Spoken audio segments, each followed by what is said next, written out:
Almanya'daki Uygurlar, Münih'te düzenlenen 1972 yaz olimpiyatlarının 50. yıl dönümü anma törenine katıldı. Almanya merkezli Uygur Kültür ve Eğitim Derneği'nin öncülüğünde Münih'teki Ulusal Müzik Salonu önündeki meydanda toplanan Uygurlar, çeşitli uluslardan insanlarla birlikte Münih Olimpiyat Merkezi'ne yürüdü. Uygur soykırımının Alman basınında ilgi gördüğü bir dönemde Münih şehir yönetimi Uygur grubunun geçit törenini ilk sıraya yerleştirdi. Geleneksel Uygur kıyafetleri giyen Uygur grubu etkinliğe özel bir renk kattı ve izleyenler tarafından ayakta alkışlandı.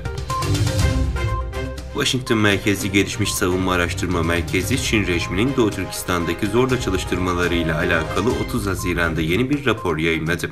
Raporda ABD hükümetince Uygur zorunlu çalıştırmayı önleme yasasının uygulamaya konduğu, ancak küresel tedarik zincirinde hala birçok boşluk olduğu ve Doğu Türkistan'daki zorla çalıştırma ürünlerinin hala küresel tedarik zincirinde varlığını koruduğu vurgulandı. Raporu kaleme alan araştırmacı, rejim hükümetinin Çinli şirketleri sözde Şinjiang'a yardım planı kapsamında veya Çinli şirketin yan kuruluşu sıfatıyla üretim bandını Doğu Türkistan'a taşımaya teşvik ettiğini ve bunun için her türlü devlet desteğinin sağlanması taahhütü verildiğini öne sürüyor. Yılın ilk tropikal fırtınasının görüldüğü Çin'in güney kıyılarında limanlar kapatıldı. Bazı uçak ve tren seferleri iptal edildi. Hong Kong açıklarında bir gemi Chaba adı verilen tayfun nedeniyle ikiye bölünürken 27 gemi mürettebatından haber alınamıyor. Öte yandan Çin'in güneyindeki Guangdong'da sabahın erken saatlerinde şiddetli bir hortum meydana geldi. Yaklaşık 5 dakika boyunca süren ve etkisi 2 kilometrelik bir alana yayılan hortum birçok ağacın devrilmesine, bölgedeki binaların çatılarının uçmasına neden oldu.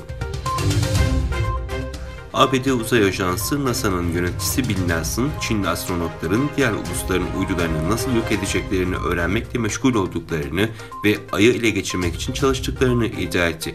Nelson ayrıca 2035'te Pekin'in kendi Ay istasyonunu inşaatını bitirebileceğini ve bir yıl sonra deneylere başlayabileceğini vurguladı. Nelson ayrıca Çin'in Ay'a inmesi konusunda çok da endişe duyulmaması gerektiğini söyledi. Eski Pakistan Başbakanı İmran Han, ülkede enflasyon, petrol ürünleri ve elektrik kesintilerinin artması ve siyasi istikrarsızlık nedeniyle hükümet karşıtı protesto düzenledi. Ulusal basındaki haberlere göre eski başbakan ve Pakistan Adalet Hareketi lideri Han, Rawalpindi şehrinden başkent İslamabad'a protesto yürüyüşü başlattı.